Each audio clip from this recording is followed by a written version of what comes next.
Bien, amados hermanos, continuamos con la doctrina de la glorificación. Y para hoy tenemos el segundo punto de esta enseñanza, que corresponde a la glorificación y sus implicaciones teológicas. La glorificación y sus implicaciones teológicas. Recordemos que en la enseñanza pasada hablamos acerca de ese término, tanto en hebreo como en griego, acerca de gloria.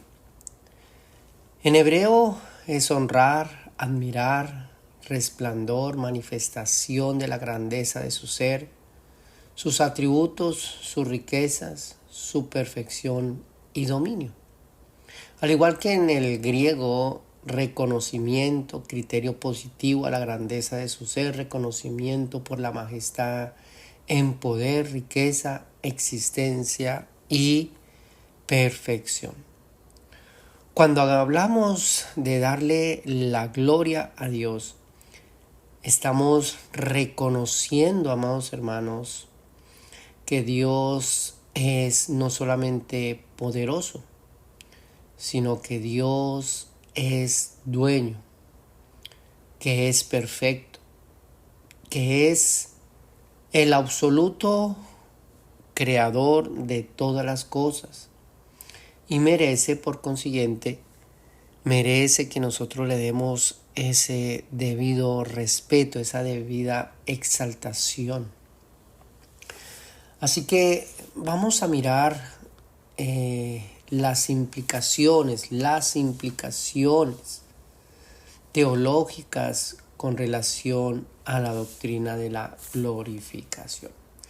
Recordemos una vez más nuestro texto que está en Romanos capítulo 8, verso 30, y a los que predestinó, a estos también llamó, y a los que llamó, a estos también justificó, y a los que justificó, a estos también glorificó. Qué hermoso verso, amados hermanos. Primero, número uno, glorificación. La glorificación concierne también, amados hermanos, a la exaltación, honra, alabanza, admiración y suma adoración a Dios por su grandeza, por su conocimiento, por su gracia insondable, por su amor puro, por su fidelidad, su infinito poder, su inquebrantable voluntad, su santidad y su justo juicio mediante la gloria de la redención. Esa gloria, amados hermanos, manifiesta en el universo por medio de la revelación, por medio de la manifestación de su pueblo transformado a la imagen de su Hijo. Qué hermoso, amados hermanos. En otras palabras, podríamos decir, amados hermanos, que cuando el pueblo, los creyentes, los que han sido salvos, los que han sido redimidos, los que han sido justificados, los que han sido santificados, cuando sean transformados o cuando resuciten de entre los muertos, exaltarán esa gloria del eterno Dios. Llevarán esa exaltación a lo sumo al Dios que merece toda la gloria. Leemos, por ejemplo, amados hermanos, en la segunda carta a los tesalonicenses, capítulo 1, verso 10. Cuando venga en aquel día para ser glorificado en sus santos y ser admirado en todos los que creyeron, por cuanto nuestro testimonio ha sido creído entre vosotros. ¡Qué tremendo! Cuando venga en aquel tiempo para ser glorificado en sus santos y ser admirado en todos los que creyeron. Salmo 89, verso 9. Todas las naciones que hiciste vendrán y adorarán delante de ti, Señor, y glorificarán tu nombre. Qué tremendo. Juan 17:4. Yo te he glorificado en la tierra. He acabado la obra que me diste que hiciese. Qué tremendo. He acabado la obra de Cristo Jesús. Fue concluida allí con su resurrección, con esa gloria de la resurrección, y asimismo concluirá con la resurrección de su pueblo. Primera carta a los Corintios, capítulo 6, verso 20. Porque habéis sido comprados por precio, glorificad pues a Dios en vuestro cuerpo y en vuestro espíritu, los cuales son de Dios. Amados hermanos, todo creyente,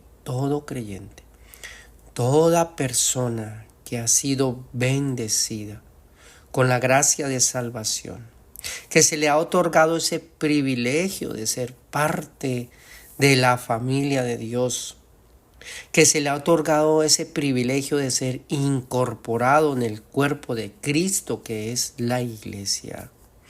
Toda persona debe entender que nuestra esperanza o la esperanza de la redención del cuerpo, la esperanza del regreso de Cristo, la esperanza de la resurrección de los muertos, es pura y bendita gloria que se le otorga a ese Dios supremo, a ese Dios que ha destinado a su propio Hijo para que lleve un pueblo a su misma presencia a fin de ser exaltado y glorificado.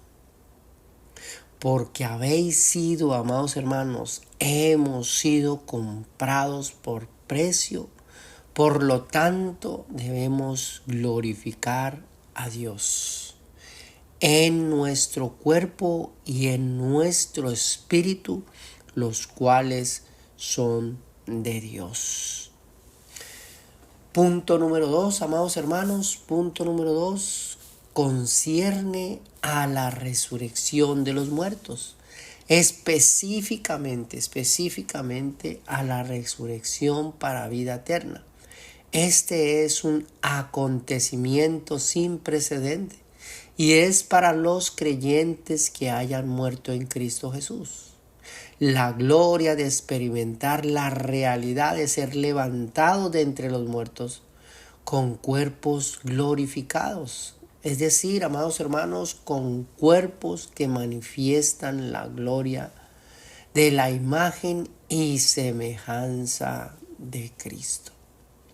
Esa resurrección de los muertos que concierne a esa glorificación, a ese término de redención del cuerpo. La resurrección de entre los muertos, amados hermanos, es considerado también como esa glorificación. Cuando nosotros, si fallecemos, somos levantados de entre los muertos, llegamos a esa gloria, amados hermanos. Apocalipsis capítulo 20, verso 6 dice: Bienaventurado y santo el que tiene parte en la primera resurrección. Bienaventurado y santo el que tiene parte en la primera resurrección. La segunda muerte no tiene potestad sobre estos, sino que serán sacerdotes de Dios, y de Cristo, y reinarán con él 1000 años.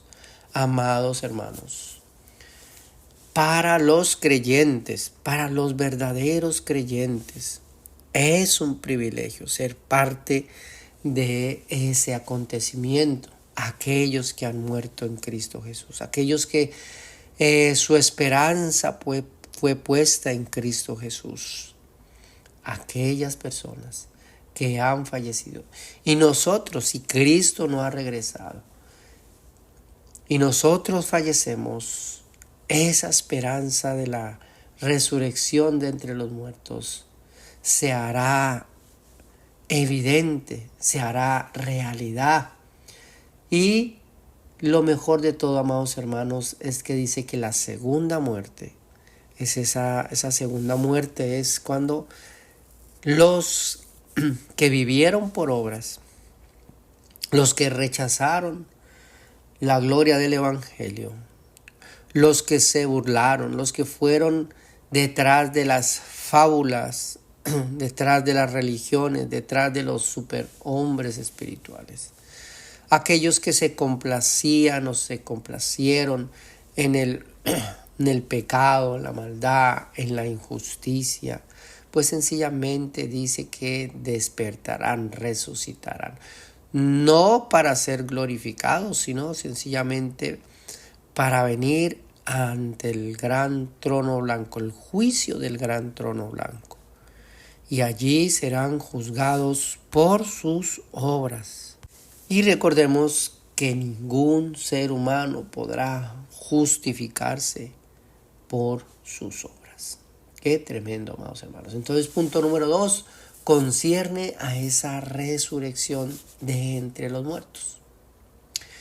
Dice también ahí en el Evangelio de Juan, capítulo 5, verso 28, no os maravilléis de esto, porque vendrá hora cuando todos los que están en los sepulcros oirán su voz, y los que hicieron lo bueno saldrán a resurrección de vida, mas los que hicieron lo malo a resurrección de condenación.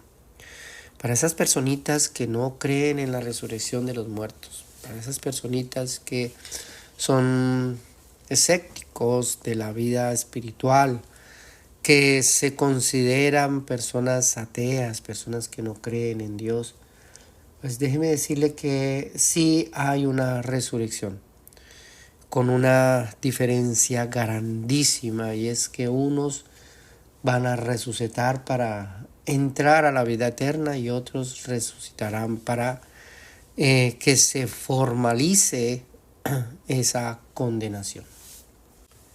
Bien, punto número 3, con relación a la glorificación, concierne, amados hermanos, a la redención del cuerpo. Esa redención del creyente, redención del cuerpo, es un acontecimiento, amados hermanos, dispuesto por la voluntad de Dios en la obra de redención, en esa obra de salvación, para el día en que los creyentes, los que no hayamos muerto, o los que no hayan muerto, podrán ser levantados para el encuentro con Cristo, y sus cuerpos serán, como dice el apóstol Pablo, y seremos, se incluye ahí, anhelando, teniendo esa esperanza firme ahí de que en cualquier momento vendrá el Señor y seremos transformados en un abrir y cerrar de ojos conforme a la semejanza de la gloria del cuerpo de Cristo, amados hermanos. Todos los creyentes que estén vivos cuando Cristo se manifieste serán o seremos transformados en un abrir y cerrar de ojos, amados hermanos. Allí es donde nuestros cuerpos serán glorificados, es decir, serán exaltados, serán engrandecidos, serán llevados a ese plan perfecto, a ese verdadero propósito por el cual Dios creó al ser humano. Amados hermanos, Dios no creó al ser humano para que se deleitase en el pecado, en la injusticia y en la maldad. No, amados hermanos. El hombre allí en la desobediencia cae. Más sin embargo, por la bondad y la misericordia de Dios, Dios restaura al hombre y quiere llevarlo a esa perfección. Por eso es que Cristo Jesús en la cruz del Calvario obró de una manera sobrenatural, no solamente poderosa, sino que también llena de la bondad y la misericordia de Dios. Dio un plan glorioso y perfecto a fin de restaurar a ese hombre caído. Cuerpos glorificados, perfectos, amados hermanos, pero sobre todo libres de la presencia del pecado. Ahorita somos creyentes por la gracia de Dios, somos salvos por la gracia de Dios. Hay unas demandas, hay unas exigencias para los creyentes y obviamente hay algo que se opone sobre todo a esa vida en santificación, como ya lo habíamos enseñado, como ya lo habíamos dicho, en esa doctrina de la santificación. Ahí está esa vida pecaminosa, ese cuerpo pecaminoso, esa debilidad de la carne que siempre se opone a esa vida de santidad, a esa vida de verdad, a esa vida de justicia. Pero, amados hermanos, nuestra esperanza está puesta ahí en ese hecho de que vamos a ser libres del pecado, amados hermanos. El apóstol Pablo, en el capítulo 7 de Romanos, nos habla en el verso 14, porque sabemos que la ley es espiritual, mas yo soy carnal, vendido al pecado. Porque lo que hago no lo entiendo, pues no hago lo que quiero, sino lo que aborrezco, eso hago. Verso 16. Y si lo que no quiero, esto hago, apruebo que la ley es buena. De manera que ya no soy yo quien hace aquello, sino el pecado que mora en mí. Y yo sé que en mí, esto es, en mi carne, no mora el bien. Porque el querer el bien está en mí, pero no el hacerlo. Porque no hago el bien que quiero, sino el mal que no quiero, eso hago. Y si hago lo que no quiero, ya no lo hago yo, sino el pecado que mora en mí.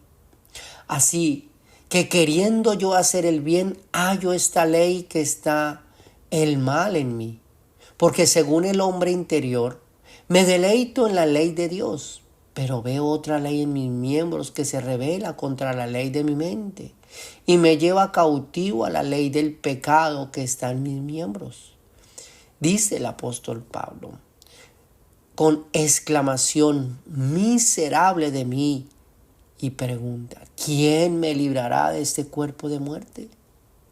Pero dice, gracias doy a Dios por Jesucristo nuestro. Así que yo mismo con la mente sirvo a la ley de Dios, mas con la carne a la ley del pecado. Mas sin embargo, ahí en Romanos capítulo 8, por eso es importante que cuando leemos un pasaje tratemos de mirar su texto, su contexto, porque no termina ahí. Muchos podrán justificar su debilidad en la fe, podrán justificar su pecado, etcétera. Decir, no, si es que el apóstol Pablo no podía, no esto. El apóstol Pablo seguía siendo un pecador. No, amados hermanos. Ahí el apóstol Pablo sigue enseñándonos y dice que no hay ninguna condenación en el capítulo 8 para las personas que están en Cristo Jesús.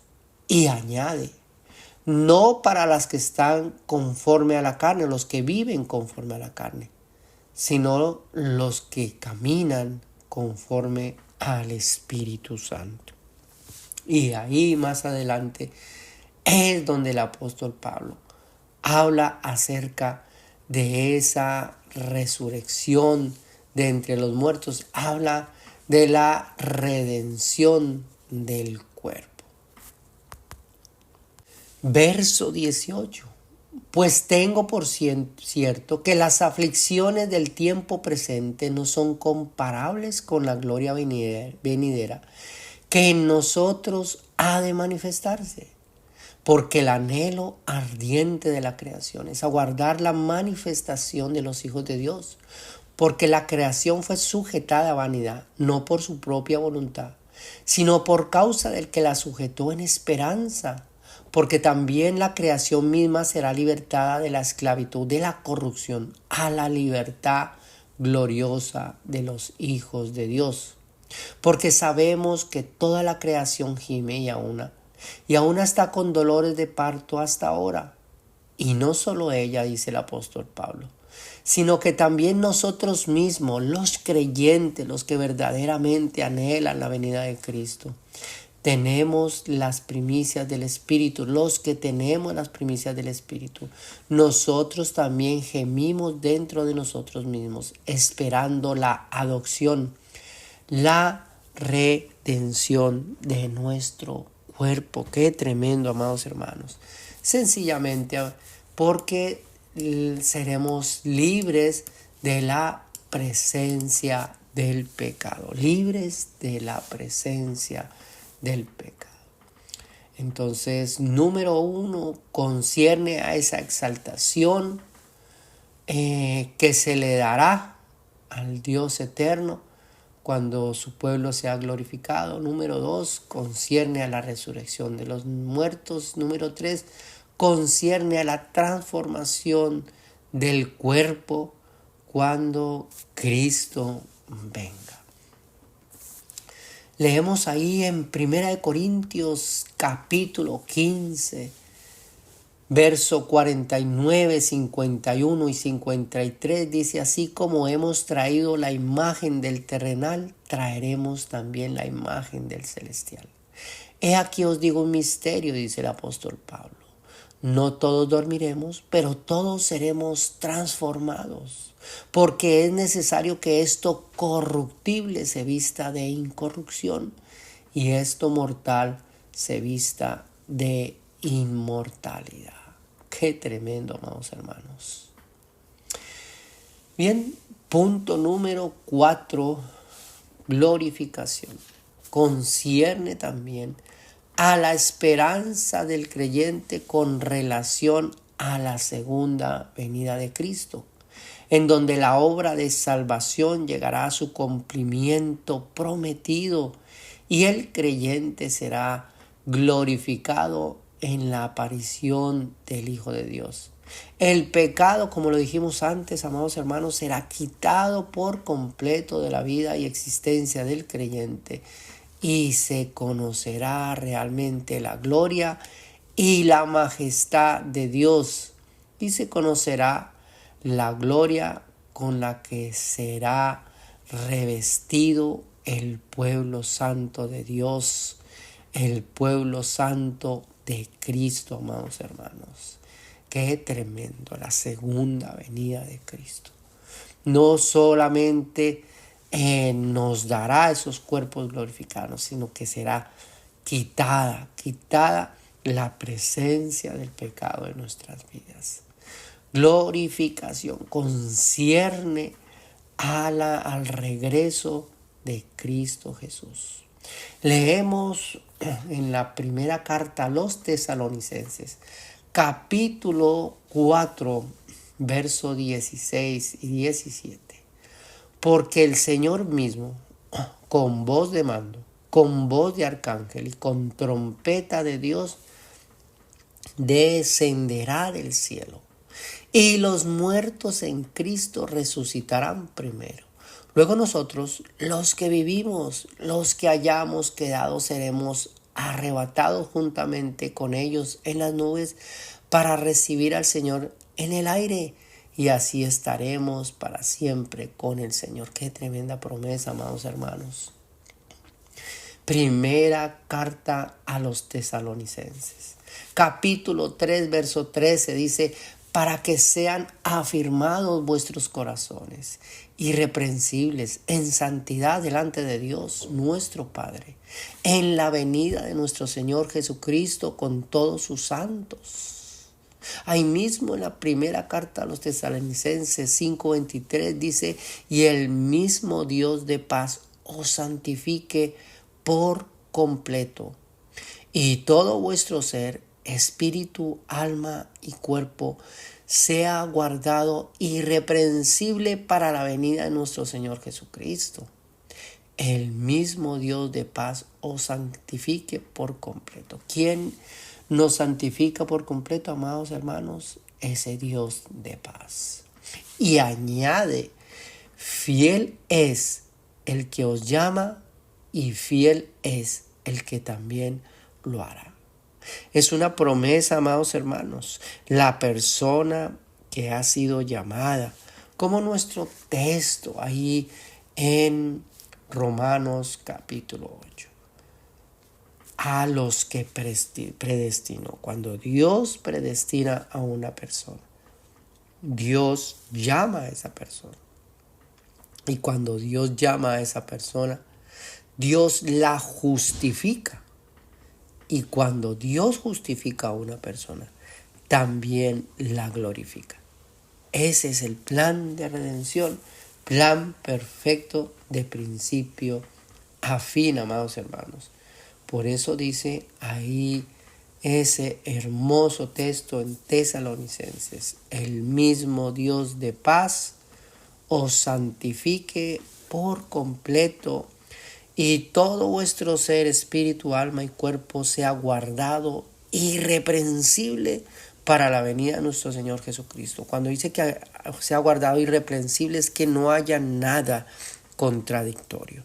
Que en el momento, amados hermanos, que Dios tenga que levantarnos, no haya nada ni nadie que pueda oponerse. Ni siquiera las faltas o los pecados que hayamos cometido en el tiempo de nuestro peregrinaje, en el tiempo de nuestro caminar con Cristo Jesús. Por eso la obra de redención, esa justificación determina que nosotros hemos sido absueltos de toda culpa. Más, sin embargo, dentro de ese plan de redención, también hemos sido llamados a esa vida en santificación. Mas, sin embargo, dice la palabra, que fiel es la persona que nos llamó y fiel es ese cumplimiento, lo que ha determinado para su pueblo. Y el último verso para este punto 4, segunda carta del apóstol Pedro, verso 1, verso 16, dice: porque no os hemos dado a conocer el poder y la venida de nuestro Señor Jesucristo siguiendo fábulas artificiosas, sino como habiendo visto con nuestros propios ojos su majestad. Qué tremendo, amados hermanos.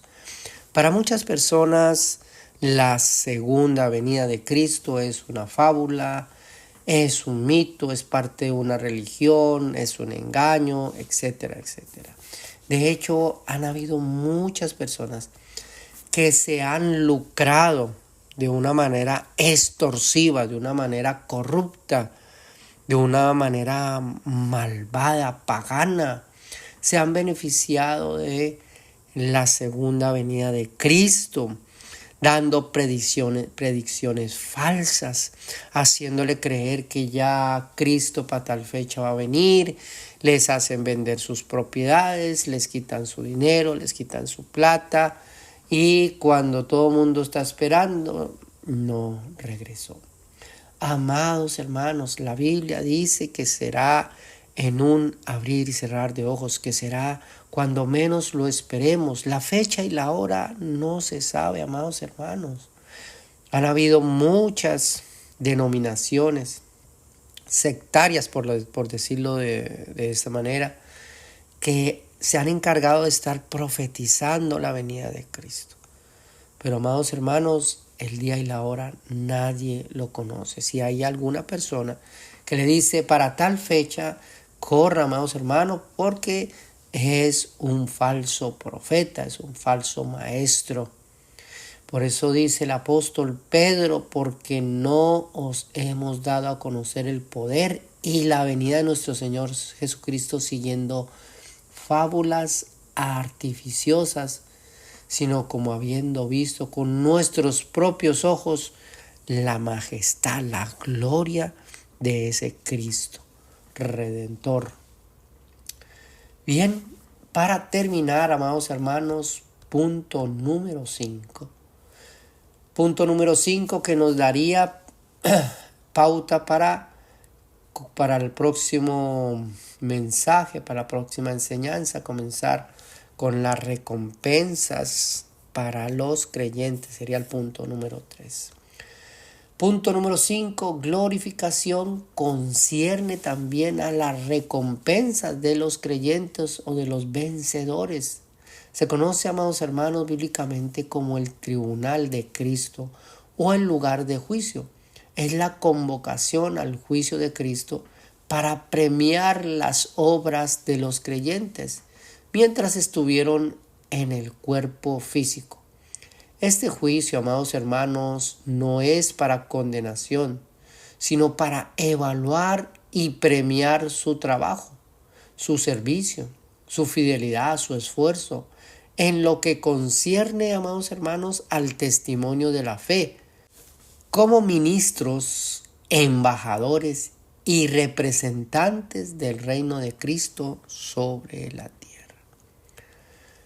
Leemos en la segunda carta a los Corintios capítulo 5 verso 10, porque es necesario que todos nosotros comparezcamos ante el tribunal de Cristo, para que cada uno reciba según lo que haya hecho mientras estaba en el cuerpo, sea bueno o sea malo. Es necesario, amados hermanos, que todos comparezcamos ante el tribunal de Cristo. Es sumamente importante, se le conoce como el bima, el lugar de las recompensas.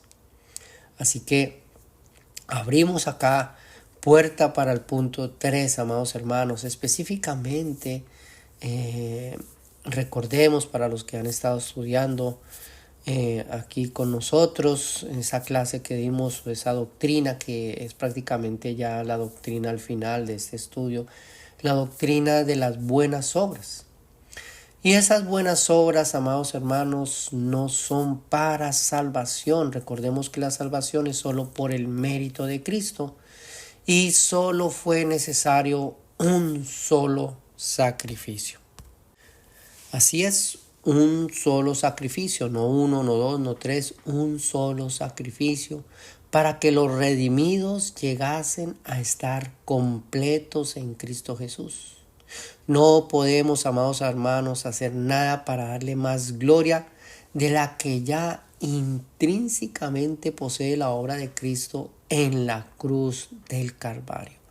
Mas, sin embargo, las buenas obras, amados hermanos, fueron destinadas para el deleite de aquellos que continuamente desobedecían la ley. Ahora los creyentes debemos ocuparnos en esas buenas obras. Las buenas obras, amados hermanos, son evidencia de una fe cimentada en la gloria de Cristo. El perdón, la misericordia, la caridad, el respeto, la obediencia, el amor al prójimo, compromiso, sacrificio, etcétera, etcétera. Y por supuesto, amados hermanos, la esperanza del regreso de Cristo y las recompensas que este acontecimiento traerá para los creyentes.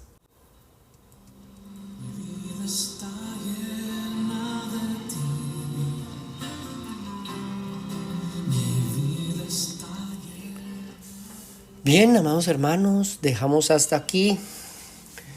No se pierda la próxima enseñanza que estaremos hablando acerca de las recompensas de ese tribunal de Cristo. Si esta enseñanza ha sido de bendición para su vida, compártala con otra persona. Que Dios los bendiga.